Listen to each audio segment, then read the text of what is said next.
करते हैं atomic and physical properties of first element. जो पहला ग्रुप है उसकी हम एटॉमिक और फिजिकल प्रॉपर्टीज की बात करते हैं। तो पहली प्रॉपर्टीज है बेटा हमारे पास एटॉमिक रेडियस। एटॉमिक रेडियस क्या होता है? हमने कहा था कि distance between the nucleus to valence shell, कि ये आपके पास न्यूक्लियस है और वैलेंस शेल आखिरी जो शेल है, यहाँ तक का जो डिस्टेंस होते हैं इसको हम क्या नाम देते हैं? एटॉमिक रेडियस का नाम देते हैं। अब उसके हमने ग्रुप में ट्रेंड, पहले ग्रुप में उसका क्या ट्रेंड है इसके बारे में बात करनी है। तो as we move from top to bottom in a group, atomic radius क्या करता है? इंक्रीज करते हैं, ज्यादा हो जाते हैं from lithium to caesium. Lithium से सीजियम की तरफ मूव करते हैं, टॉप टू बॉटम नीचे आते हैं। तो हमारे पास क्या होता है बच्चों? एटॉमिक रेडियस इंक्रीज करते हैं। क्या रीजन होता है? पहली बात, जैसे जैसे हम नीचे आते हैं नंबर ऑफ शेल इंक्रीज होते जाते हैं, ठीक है, एक एक शेल इंक्रीज हो जाते हैं। दूसरी बात है कि शील्डिंग इफेक्ट जो है वो आपके पास क्या होते हैं? इंक्रीज होते हैं। ये दो रीजन है जिसकी वजह से atomic radius top to bottom increase होते हैं जी।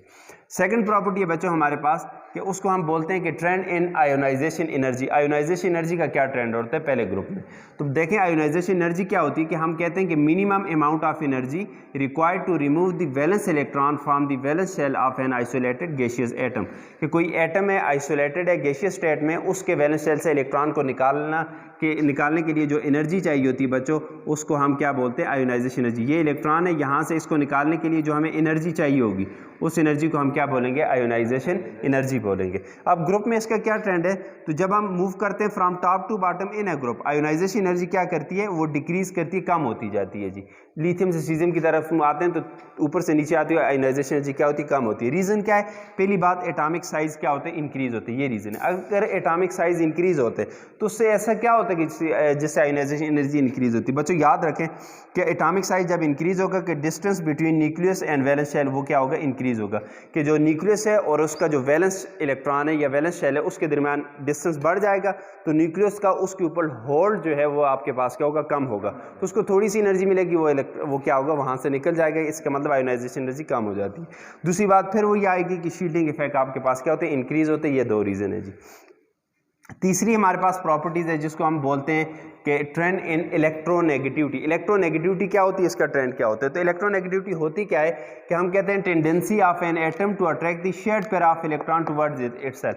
किसी एटम की ये टेंडेंसी कि वो शेयर्ड पेयर ऑफ इलेक्ट्रॉन को अपनी तरफ क्या करे? अट्रैक्ट करे, उसको हम क्या बोलते हैं? इलेक्ट्रोनेगेटिविटी बोलते हैं। हाईएस्ट इलेक्ट्रोनेगेटिविटी फ्लोरीन की है, 4 होती है, आपको पता है। अच्छा, अब हम यहाँ पे अल्कली मेटल्स की बात करें तो alkali metal have very low electronegativity, बहुत कम इलेक्ट्रोनेगेटिविटी होती है। वजह क्या है? क्योंकि ये हमारे पास क्या होती है? मेटल्स होती हैं, और मेटल्स जो होती हैं वो हमारे पास क्या होती है? इलेक्ट्रोपॉजिटिव होती हैं, ठीक है। इसकी इलेक्ट्रोनेगेटिव नहीं होती है, इलेक्ट्रोपॉजिटिव होती है। इलेक्ट्रोपॉजिटिविटी क्या होती है कि हमारे पास हम कहते हैं कि टेंडेंसी टू लूज इलेक्ट्रॉन, किसी एटम की ये टेंडेंसी कि वो इलेक्ट्रॉन को लूज करे, इसको हम इसकी इलेक्ट्रोपॉजिटिविटी बोलते हैं। अब इसके ट्रेंड की बात करें इलेक्ट्रोनेगेटिविटी के, तो as we move from top to bottom in a group, जो इलेक्ट्रोनेगेटिविटी है वो अब हमारे पास क्या होगी? डिक्रीज करेगी। जब जैसे ऊपर से नीचे आएंगे ये कम होती जाएगी, फ्रॉम लिथियम टू सीजियम। इसका रीजन क्या है जी? कि पहला रीजन है कि मेटालिक कैरेक्टर ऊपर से नीचे आते हुए ये क्या होते हैं? इंक्रीज होते हैं। लिथियम कम मेटालिक होगी, सीजियम ज्यादा मेटालिक है, ठीक है। और दूसरी बात वही आगे की साइज हमारे पास क्या होते हैं? एटम का साइज इंक्रीज होता है। ये दो रीजन है जिसकी वजह से इलेक्ट्रोनेगेटिविटी वैल्यू क्या होती है? डिक्रीज होती है जी। करते हैं हम trend in melting and boiling point. बात कर रहे थे physical properties of group first elements ना, मेल्टिंग एंड बॉइलिंग पॉइंट्स की बात करें तो याद रखें मेल्टिंग पॉइंट आपको पता है कोई सॉलिड है उसको जब हम क्या करते हैं? हीट करते हैं, वो लिक्विड स्टेट में चला जाता है, मेल्टिंग बोलते हैं। और बॉइलिंग पॉइंट जब कोई लिक्विड है उसको हीट करें, गैसियस स्टेट में चला जाए तो उसको बॉइलिंग पॉइंट बोलते हैं, ठीक है। तो ग्रुप फर्स्ट के एलिमेंट्स होते हैं बच्चों सारे के सारे, आपको पता है क्या होते हैं? मेटल्स होती हैं, सारी मेटल्स हैं। और मेटल्स के अंदर जो बॉन्ड होता है वो आपके पास कौन सा है? Metallic bond. अब मेटालिक बॉन्ड की स्ट्रेंथ की अगर बात करें तो strength of metallic bonding depends upon the number of valence electron के। जितने आपके पास वैलेंस इलेक्ट्रॉन ज्यादा होंगे मेटल्स में, इतनी मेटालिक बॉन्ड की स्ट्रेंथ भी जो है वो आपके पास क्या होगी? ज्यादा होगी। तो हम इसकी बात करते हैं, तो ये आपने माइंड में रखना है। तो इस बेस में मैं इसको एक्सप्लेन करूंगा। अब अल्कली मेटल में हमारे पास ग्रुप फर्स्ट है में कौन कौन से एलिमेंट है? लिथियम है, सोडियम, पोटाशियम, रुबीडियम, सीजियम और फ्रांसियम, ये सारे एलिमेंट्स हैं। अब इसमें अगर हम बात करें बच्चों तो इन सब के अंदर जो वैलेंस शेल में इलेक्ट्रॉन है वो कितने इलेक्ट्रॉन होते हैं? एक। तो मैंने यहाँ पे बात की कि नंबर ऑफ वैलेंस इलेक्ट्रॉन पे डिपेंड करेगा क्या? Strength of metallic bonding. तो यहाँ पे एक वैलेंस, वन वैलेंस इलेक्ट्रॉन, ठीक है। इसका मतलब यहाँ पे जो मेटालिक बॉन्डिंग है वो आपके पास क्या होगी? वीक होगी, कमजोर होगी, क्योंकि एक ही वैलेंस इलेक्ट्रॉन है। सो इसलिए हम कहते हैं जब मेटालिक बॉन्डिंग मसलन जो स्ट्रेंथ है मेटालिक बॉन्डिंग वो वीक होगी तो वो आपके पास क्या होगा? बॉइलिंग पॉइंट और मेल्टिंग पॉइंट जो है इसका फिर क्या होगा? लो हो जाएगा। और ये मेटल्स हमारे पास क्या होंगी? सॉफ्ट होंगी। इतनी सॉफ्ट होती हैं कि इसको हम मसलन लोहे भी तो एक मेटल है, लोहे को चाकू के साथ कट सकते हो? नहीं, मगर इन मेटल को हम चाकू के साथ काट सकते हैं, ये इतनी सॉफ्ट होती है, ठीक है। अच्छा, तो एक ट्रेंड आपने याद रखना है कि मेटालिक बॉन्डिंग की जो स्ट्रेंथ है, मेटालिक बॉन्डिंग की इसकी जो स्ट्रेंथ है वो आपके पास बच्चों डायरेक्टली प्रोपोर्शन होगी किसकी, शाबाश, number of valence electron of metal या एटम, ठीक है। और एक और बात, मेटालिक बॉन्डिंग की जो स्ट्रेंथ है,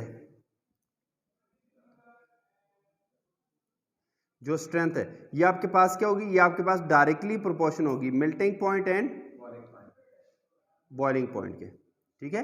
जितनी ये स्ट्रेंथ, मेटालिक बॉन्डिंग की स्ट्रेंथ ज्यादा होगी, इतना मेल्टिंग पॉइंट, बॉइलिंग पॉइंट। और स्ट्रेंथ कब ज्यादा होगी, जब नंबर ऑफ वैलेंस इलेक्ट्रॉन ज्यादा होगी। ये रिलेशन आपने याद रखना है, ठीक है। तो अगर हम ट्रेंड की बात करें ग्रुप में, टॉप टू बॉटम जब आते हैं तो हमारे पास मेल्टिंग एंड बॉइलिंग पॉइंट जो है वो आपके पास क्या होते हैं, डिक्रीज हो जाते हैं, ठीक है। वजह मेटालिक बॉन्ड की स्ट्रेंथ टॉप टू बॉटम क्या होती है, डिक्रीज होती है। तो इस वजह से मेल्टिंग और boiling point top to bottom क्या होगा, डिक्रीज होगा जी, एक बात, ठीक है। अब हम दूसरी जो हमारे पास प्रॉपर्टी है, ट्रेंड इन डेंसिटी, डेंसिटी का क्या ट्रेंड होता है ग्रुप फर्स्ट एलिमेंट्स में, उसकी बात करेंगे। पहले तो हम बात करेंगे कि डेंसिटी आपके पास होती क्या है, कि mass per unit volume is called density, की density is mass per unit volume. यहां से आपको नजर आ रहा है कि density is directly proportional to mass, ठीक है, और density is inversely proportional to volume. Density mass के डायरेक्टली प्रोपोर्शन और जो वॉल्यूम है उसके इनवर्सली प्रोपोर्शन होती है। इसका मतलब है मास अगर ज्यादा है तो डेंसिटी भी ज्यादा, मगर अगर वॉल्यूम ज्यादा है तो डेंसिटी कम हो जाएगी। तो अगर हम ट्रेंड की बात करेंगे तो when we move from top to bottom, तो डेंसिटी हमारे पास क्या होगी, इंक्रीज होगी। मतलब ऊपर से नीचे आते हुए डेंसिटी क्या होगी, इंक्रीज होगी। वजह क्या है कि टॉप टू बॉटम आते हैं तो साइज हमारे पास क्या होते हैं, इंक्रीज होते हैं। एक शेल इंक्रीज हो रहा है ना, तो साइज हमारे पास इंक्रीज होते हैं, जिसकी वजह से मास इंक्रीज होता है और डेंसिटी हमारे पास इंक्रीज होती है। वॉल्यूम भी इंक्रीज होता है, मगर मास वाला जो है फैक्टर है वो आपके पास क्या होता है, डोमिनेटिंग होता है, तो इसलिए डेंसिटी इंक्रीज होगी। रीजन क्या है, मैंने यहाँ पे लिख लिया कि atomic size top to bottom increase होते हैं इस वजह से। अब इसमें एक एक्सेप्शन है, अक्सर एमसीक्यूज में पूछी जाती है एक्सेप्शन, तो आपको पता होनी चाहिए। एक्सेप्शन क्या है कि बाकी तो सही है, top to bottom density increase होती है, मगर जब बात करते हैं सोडियम और पोटेशियम की, तो पोटेशियम की डेंसिटी ज्यादा होनी चाहिए सोडियम से, ठीक है, जो हम रूल पढ़े। मगर यहाँ पे हम देखते हैं कि जो पोटेशियम है इसकी डेंसिटी क्या होती है, कम होती है, कि density of potassium is less than sodium. इसका रीजन क्या है, रीजन हमारे पास क्या है, unusual increase of volume of potassium. चूंकि जो पोटेशियम है इसका वॉल्यूम क्या होता है, इंक्रीज हो जाता है, वॉल्यूम ज्यादा इंक्रीज हो जाता है। वॉल्यूम ज्यादा इंक्रीज होगा तो इसकी डेंसिटी क्या होगी, सोडियम से कम हो जाएगी, ठीक है। अब वॉल्यूम क्यों इंक्रीज होते हैं, क्योंकि इसमें डी ऑर्बिटल जो है वो इन्वॉल्व होते हैं, जिसकी वजह से इसका वॉल्यूम क्या होते हैं, इंक्रीज होते हैं। तो हमारे पास जब वॉल्यूम इंक्रीज होगा डेंसिटी क्या होगी, कम हो जाएगी, ठीक है। तीसरा हमारा बच्चों टॉपिक था, हमने बात करनी है trends in reactivity with water. Water के साथ मेटल्स कैसे रिएक्ट करती हैं, ठीक है।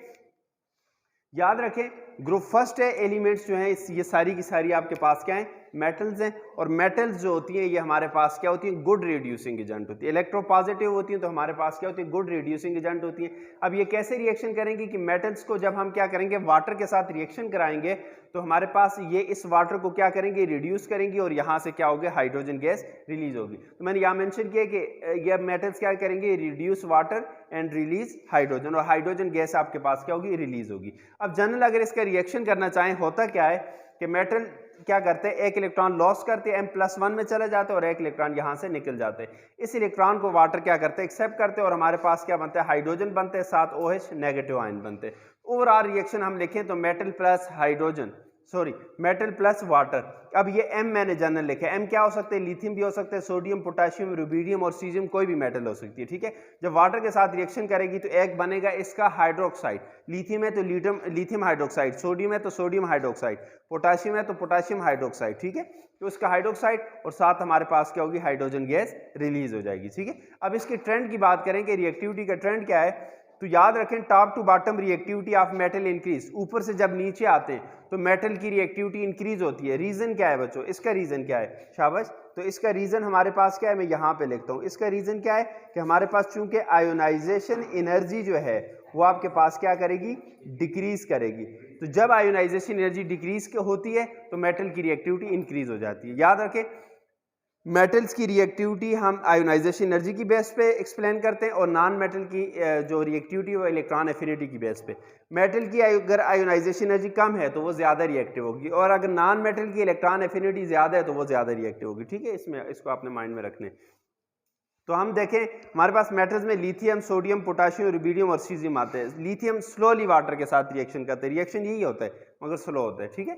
सोडियम क्या करते हैं, विग्रेसली जरा जल्दी रिएक्शन कर जाता है। पोटाशियम क्या करते हैं, इतना रिएक्शन करते हैं कि वो पानी के ऊपर आप फेंकते हो तो वहां पे आग लग जाती है, ठीक है। रुबीडियम और सीजियम जो है ये रिएक्ट वायलेंटली, एक्सप्लोजन से ये क्या करते हैं, रिएक्शन करते हैं। So this is all about physical properties of group first element. Thank you so much.